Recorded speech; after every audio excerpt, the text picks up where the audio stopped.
Et on entame cette édition avec cette belle victoire des Lions de l'Atlas, leader de leur groupe. Les Lions de l'Atlas ont mené le match contre la Zambie avec 3-0 par un magnifique coup de tête d'Ayoub El Kaabi à la 9e minute et un autre but de Brahim Diaz à la 27e minute et un coup de ciseau de El Kaabi à la 50e minute. Les Lions de l'Atlas, au terme d'une prestation exemplaire, décrochent ainsi leur ticket pour les huitièmes de finale.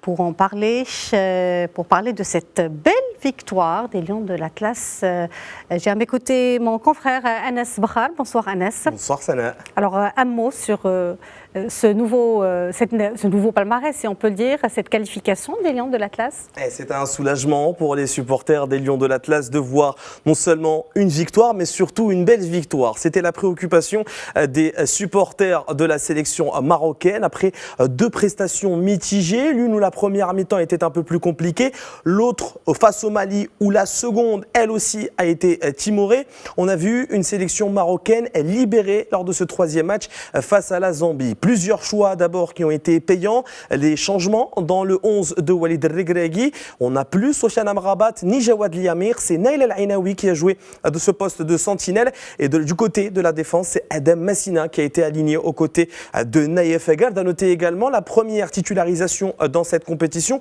de Mohamed Chibi, le latéral droit du Pyramids FC, qui remplace en tout cas Noussaïr Mazraoui qui lui a été replacé sur la droite. On a vu du jeu, on a vu vraiment une équipe aller beaucoup plus vite de l'avant et ça c'est grâce au positionnement de Laylen Ailaoui au centre de ce milieu de terrain qui permet rapidement d'aller trouver non seulement les milieux de terrain, que ce soit Asdin Ounahi ou bien Ismail Saibari repositionnés au poste de milieu de terrain, ou encore les ailiers Brahim Diaz d'un côté, Abd Samad Zelzouli et Ayoub El Kaabi qui venaient souvent revenir en arrière pour aider ses coéquipiers à faire sortir le ballon. Autre bonne nouvelle dans cette victoire marocaine, eh bien c'est le retour d'Achraf Hakimi, le capitaine des Lions de l'Atlas, qui a fait son retour en seconde période. Walid Regragui s'est dit, eh bien, vu qu'on a dépassé l'heure de jeu et qu'on gagne 3-0, autant faire profiter plusieurs joueurs de jouer leur première minute avec la sélection. Anas, une victoire bien méritée des Lions de l'Atlas, qu'en pensez-vous ? Plus que mérité, la Zambie a eu beaucoup de mal à se créer des occasions.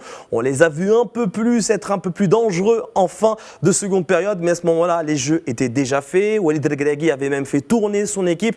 Il avait fait rentrer Ilyas Akhouma, Shamsdin Talbi, Youssef Nseri pour leur donner un peu de temps de jeu dans cette compétition.